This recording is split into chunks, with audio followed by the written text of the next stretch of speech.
Early spring is such a wonderful time of the year in the garden. There are so many amazing plants coming into flower. When it comes to native plants, well, without doubt, my favourite are those pink and white everlastings. They're just gorgeous. Now is not the time to plant seeds. In about 8 weeks, it'll be time to harvest them. Remember, everlastings are an annual. That means that they germinate, grow flower, and die down in under a year or so.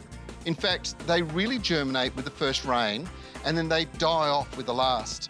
The ultimate in water-wise plants because you don't have to water them at all. Now, if you're a bit of a traditionalist, you're probably going to start out with daffodils and tulips, but then you'll move to those beautiful camellias, which are just stunning this time of the year.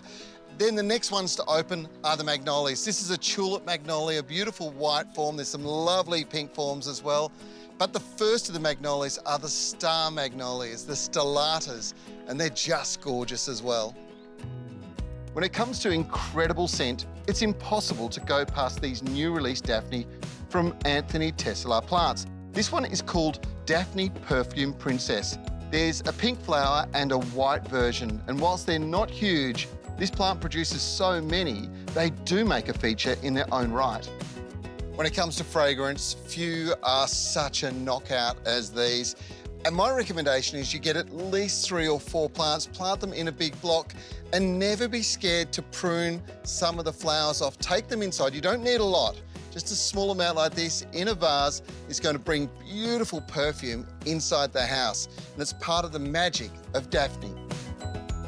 Camellias, without doubt, herald the beginning of spring, and it's the Japanese that are just so stunning. As a mature shrub, they produce so many flowers, it is just overwhelming, and you'll find pathways and the ground beneath them completely coloured up by the flowers as they fall away.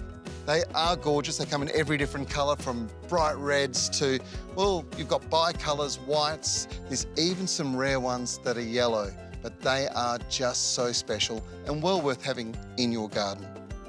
When it comes to native plants, spring is the time for kangaroo paws. And there are so many different forms available now, from compact dwarf varieties to larger plants that get to 2 metres high when in flower.